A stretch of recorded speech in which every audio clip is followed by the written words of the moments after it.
Are you parenting a neurodiverse child, teen, young adult? Are you struggling to find your a place or help your young person find a place where they belong? Well, if you answer yes to either of those questions, you are in the right place. Today, we have a wonderful person who is here who is going to talk with us about creative supports for our neurodiverse teens and adults. We have Cassandra Lee Walker. How are you, Cassandra? I'm doing awesome. Thank you for asking. How are you today? I'm so good, and I'm so honored to have you here today to talk about this topic with us. Woohoo! Thanks for having me. Yes, so good. So, families, this is our Lunch and Learn here, sponsored by the Stanford Autism Advocacy Group.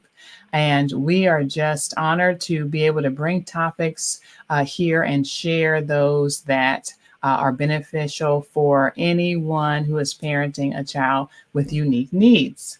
And so today we're going to be talking about those creative supports for our teens and adults with Cassandra. Cassandra is an expressive arts practitioner. She's also a micro business mentor, which is awesome. I love that. And I know that that is something that is beginning to grow in the neurodiversity community. So I'm looking forward to having you share about that.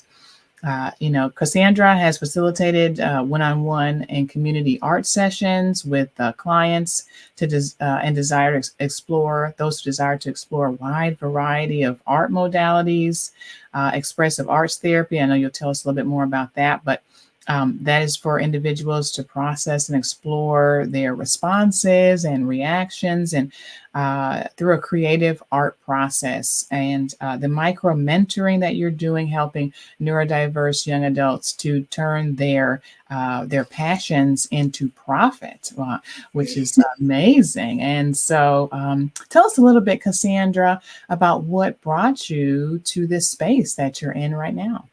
Yeah, sure. At a very young age, we're talking probably it was around 9 years old. I was in my first production a stage production. It was Treasure Island, and I was Jim Hawkins, and this was a huge deal. It was my first time on the stage, not in a school production, and there it was the most empowering feeling, and it was, I can't even describe like what it was like to be on stage for me. And at that moment I was like, Mom, Dad, this is something I want to do. I want to be involved in theater arts. The feeling, I mean, as a kid, I just couldn't explain. I just felt so powerful, and free. Mhm. And it was at that moment then that I joined a conservatory, after school program, and I went to the conservatory about a handful of days a week. And there I was, it was so full of just so many. I was singing, dancing, acting. I was in a handful of plays every single year, musicals. From that moment, then I was like, okay, I went to college for theater. I got my BA in theater. I lived in New York City. That's where I was from. That's when I started to pursue improv and sketch comedy, and a lot of on camera acting. I Mhm. moved to LA, and I continued to pursue that there. And it was like during that moment, it was like my second, about, let's see, third year in, I'd say, in LA, that things kind of started to shift. Mhm. Our life our lived experiences, what we go through in life, kind of took me down a different path. I was involved in um, uh, sketch comedy at that point, and I was working with an amazing sketch team every week. But I started to notice that pursuing uh, pursuing acting the way that I initially was like, oh, this is what I want to do. This is what I do. It There was a shift. It Mhm. I began to realize more the need for it, how it made me feel. Um, how I craved it when I was going through points of my life that were really hard and difficult. It was there. It was my safe place. Mhm. And it was at that moment that I was like, huh, this is the shift. I want to know more about this because this is very powerful. And how can I share what I'm feeling right now with others? Because others out there may have the same similar feeling as I do. There's something so powerful with the arts here. And it was Mhm. at that moment that I looked into getting a master's degree. Mhm. And I was like, do I want to do drama therapy? Do I want to do, like, what is this?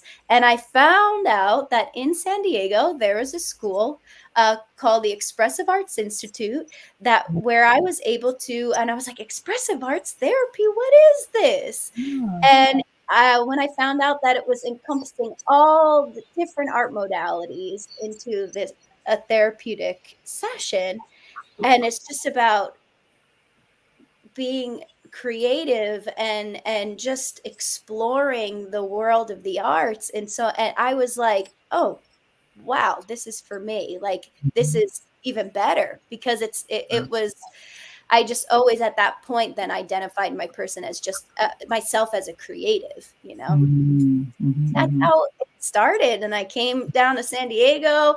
Here I Mhm. am now, like, in my 30s going back to get my master's, Ah, and it congratulations. and yeah, and then that's how this all came about, because then after I graduated, I'd say it was around COVID, so it was tough for me to find my place. What am I going to do with this? I have to make it my own. I have to create a job for myself and get myself out there. And I was blessed to have met some really amazing families within this community Mhm. that I was able to uh, begin this path for myself, and it's been incredible. So Mhm. yeah. Amazing. It's so amazing to see how your own personal experience and how you were able to tap into those emotions there and want to dive deeper has turned into a business for you. It's kind of similar to what you're doing with young people, is finding what is it that brings them joy, what is it that drives them, and what comes natural, easy, and that they Mhm. really have a passion for, and turning that into a business. I mean, you did that yourself. Yeah. Wow, yeah, that's really great. So, tell us a little bit more about some of the benefits of expressive arts therapy, and maybe some of the myths around. Maybe some people aren't aware of it, even as a resource for their neurodiverse child, teen, young adult. Yeah, totally. So like I was saying, how powerful the arts are. I look at the arts as they are a container. So they serve as a container, and I feel as though the arts safely can hold our feelings. This container can hold our feelings, can hold our thoughts, which many times our words, our voice may not be able to express this. Mhm. And so with expressive arts therapy, this type of therapy will unleash self expression. It can empower us, like I was saying, build self confidence. I've noticed that. Self worth. It helps with social emotional awareness. Um, Using this tactile kinesthetic approach that we have, awakening our senses when we're in that art making space, Mhm. that also can help cope with anxieties. And also, too, through this art making, um, like it's so what we do is we call it, we're able to decenter. And so when we're in the art making process, we call that decentering, which is where we're able to tap into this imaginal world, um, outside of reality, right? So like when I was talking about being on stage, Mhm. that is me being in the imaginal world. That is me outside of reality, what's going on out there. And I'm able to be in the art making process. I'm able to be completely immersed in that. So Mhm. when we are in that world, that art making place, we're able to explore something that may be hidden within us, and through that art making process, what may have been submerged within us can then become it revealed within our image or our Mhm. poetry or our movement, all of this, our music, all of these. And that's also what's so cool about expressive arts therapy is this intermodal approach that we use. So as long as you are willing to you're willing to tap into your creative side, Okay. that's all it takes, Mhm. and being brave enough to do so and explore these different modalities. It can be it's really fun. Yeah, it's amazing what may show up in these sessions too. So I don't know if you want me to really quickly explain to you what an expressive arts therapy session would be like. Yeah, that was definitely going to be my question, but I just wanted to say for Yeah, families who are just kind of diving in, thanks for yeah, joining us. We're here on our Lunch and Learn, learning about creative supports for neurodiverse teens and adults. We're discussing this with Cassandra Lee Walker. This show is sponsored by the Sanford Autism Advocacy Group, where we empower schools, families, and community members so that the autistic child can thrive. And I'm the owner there. I am your host here today. And we're discussing a variety of supports that can support our neurodiverse teen and adult. Expressive arts therapy being one that Cassandra leads in her company. And yeah, for families who are maybe unfamiliar, it sounds like if you have a young person who may be neurodiverse, maybe struggling with levels of anxiety, maybe having challenges expressing themselves verbally, maybe having some social anxiety or social skill challenge or things of that nature. It sounds like expressive arts therapy could be an avenue of support. I think most of the times I'm a parent of an autistic child. She's 13 now. Sometimes we think about speech therapy, occupational therapy, physical, but we don't think about other ways, more creative ways. So, yeah, let us know what an expressive arts therapy session could look like.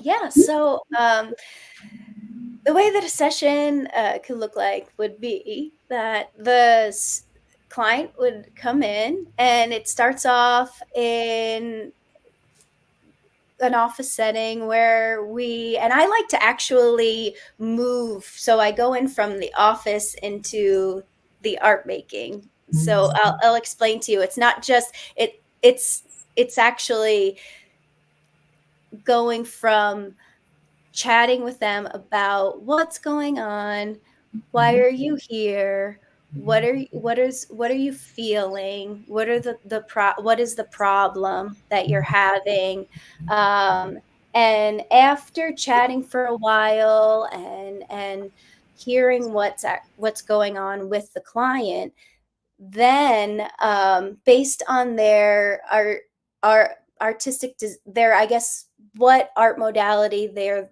most comfortable in, what then through that desired art modality, we can then go into the art making process. And so that's then uh, we'll step away from the office, literally, and go into the studio, the art making process. This is that decentering that I was talking about. This is that tapping into the art making world, the imaginal world.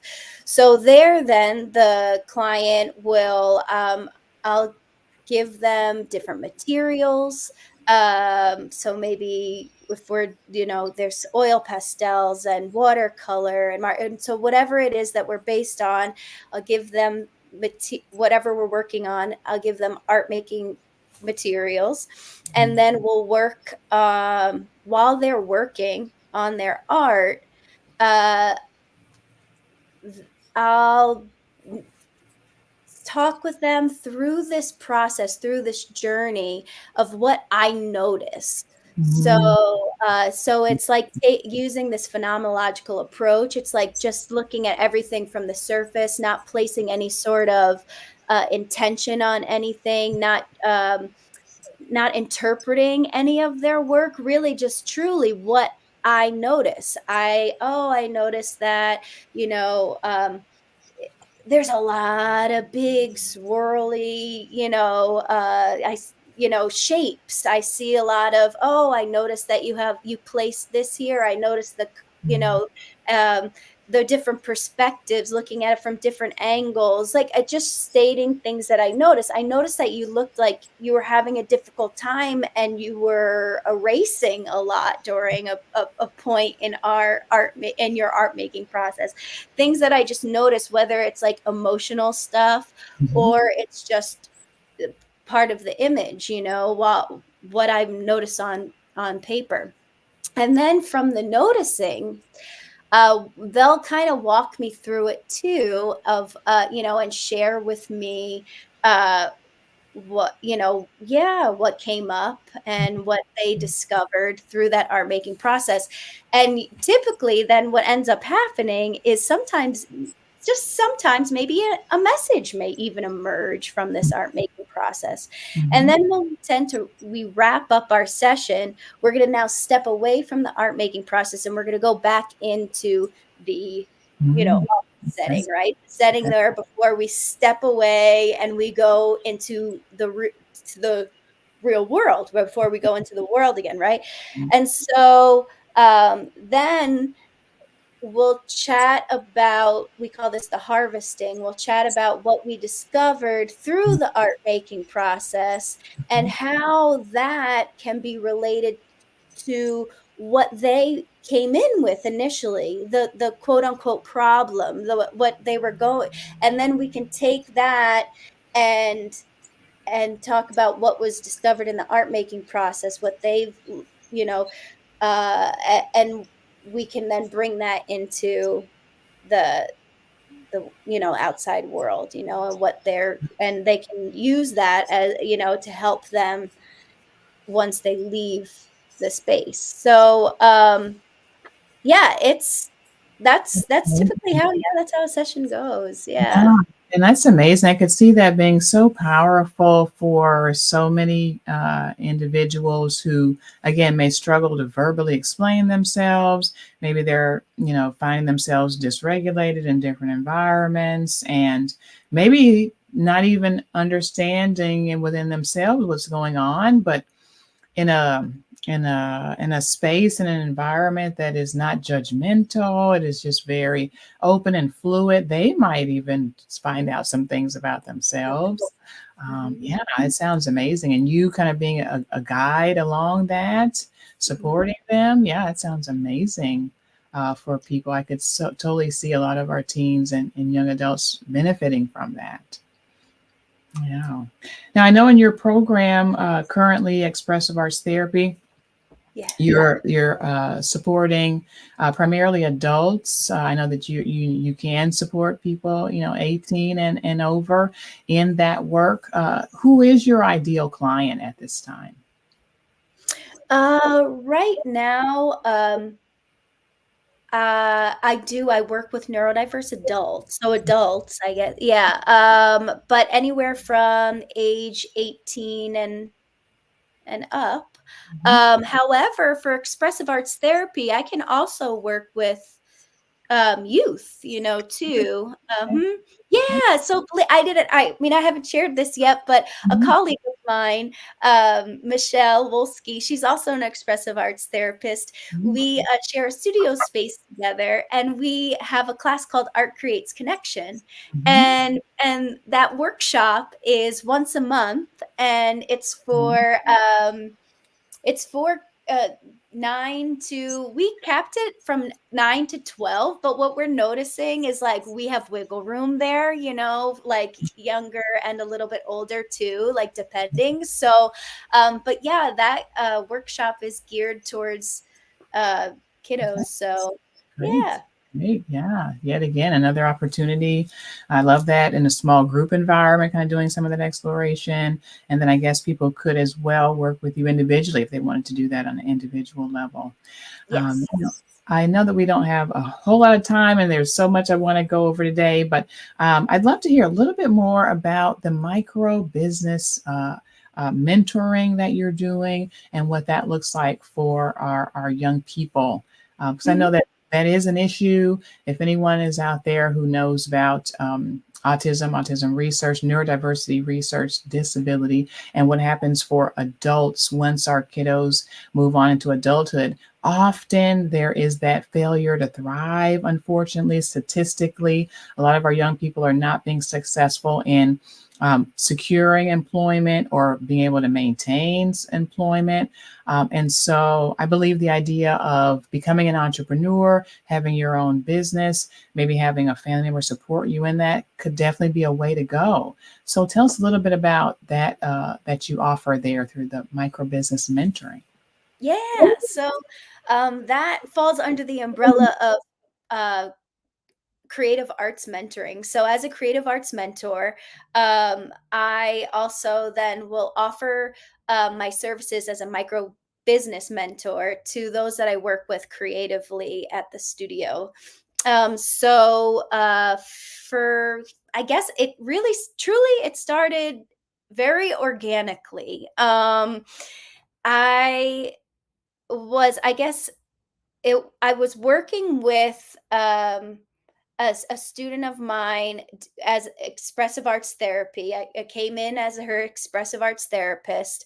And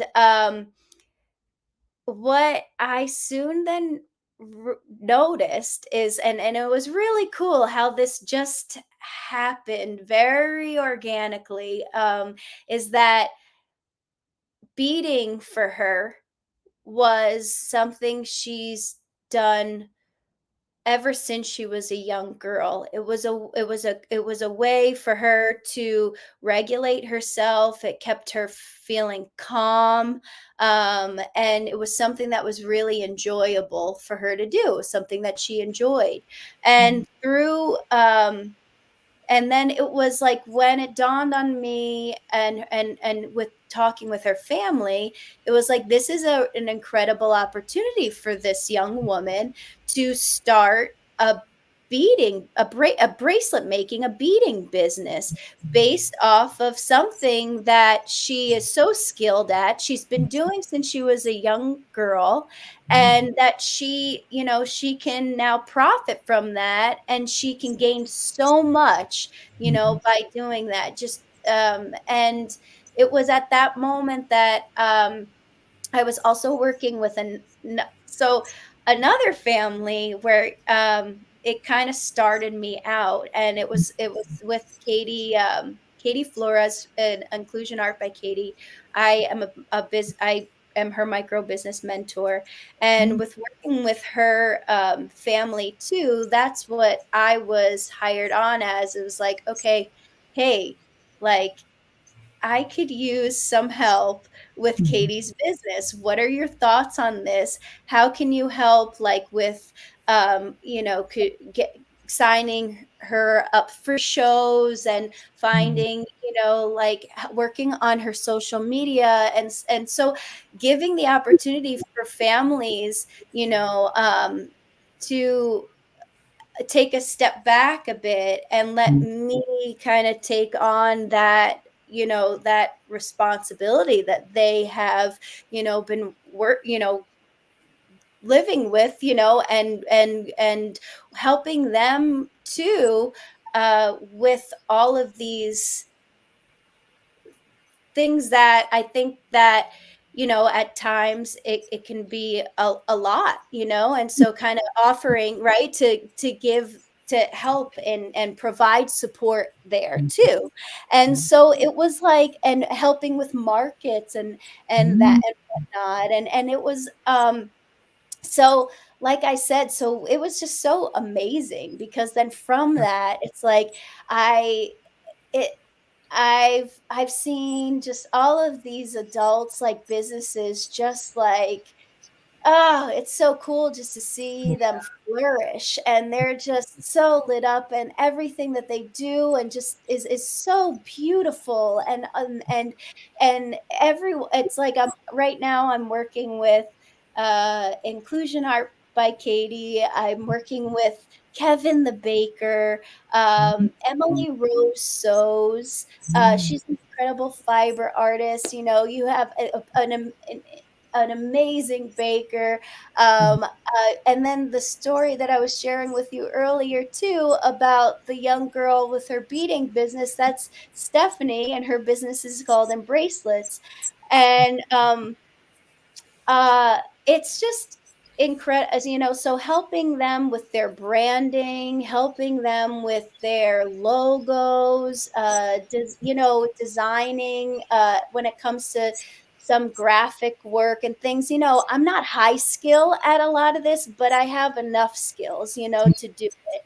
Well, Website, consider I'm yeah, sorry to cut you yeah, off. This is such a valuable resource that you have. And I want to make sure I get one more question there before we go today. For our parents who are watching or who may find this video later, they may have this idea of, wow, I have a teen or I have a young person. They can do something. They have a skill, a thing. Like, what would be an initial starting point for a parent that is considering, now that they hear about this, that this idea of micro business could be an option for their young person?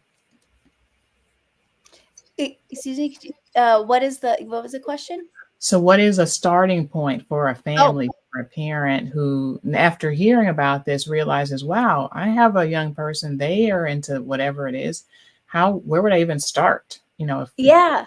they thought. A starting point, I guess for me, the starting point was, I would, first it is maybe it is something, working on a logo, working on getting their products out there, so working on you could do so much just on social media now. You don't necessarily need to have a website and all of that. Mm, um, Creating an Instagram page, mm, with their products, showcasing their products, um, try working on getting into markets, mhm, or something like that, or if it's visual arts, submitting them into shows, mhm, showcases around San Diego.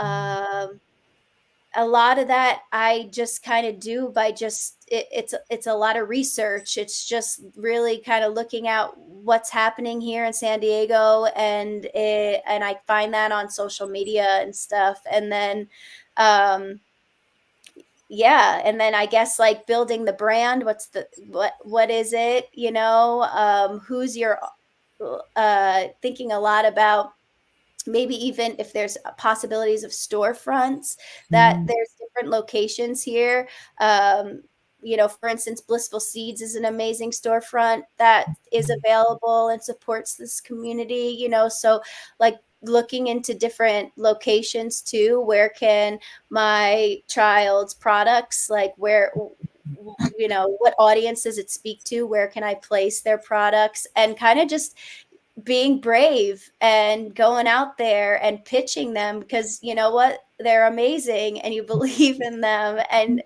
it's just, yeah, you know yeah. like Getting it getting out. out there, right?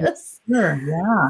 And I know, So families, if you're watching us from other parts of the country, we are here based in San Diego, California. But similarly, if you have organizations in your community that maybe could be a location that could support your child's product, definitely consider reaching out to those. I think that could span anywhere across the U.S.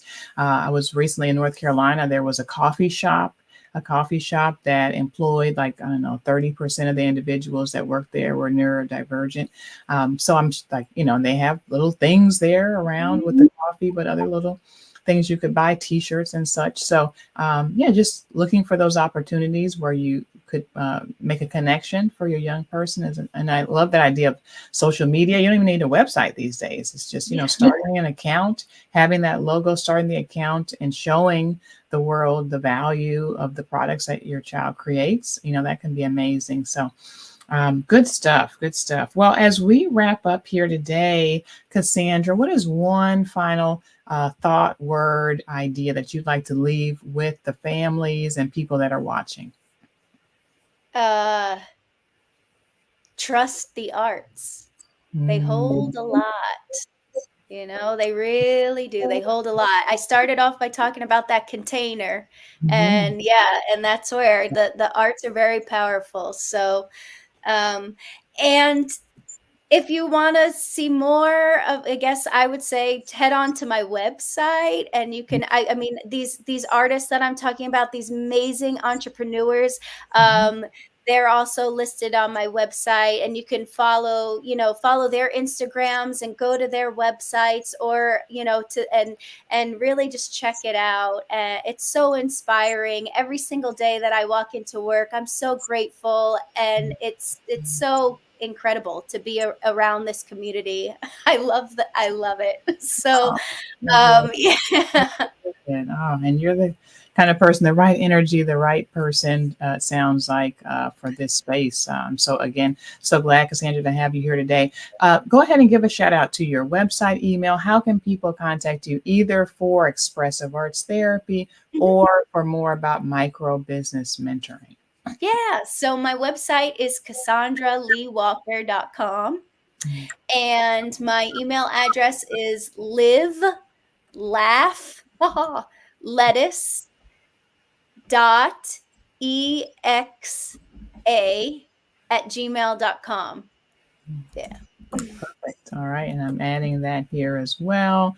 Your website, CassandraLeeWalker.com. So, again, it's just been a pleasure. Today, we have been discussing creative supports for neurodiverse teens and adults. There are many out there, expressive arts therapy, micro business mentoring being two of them.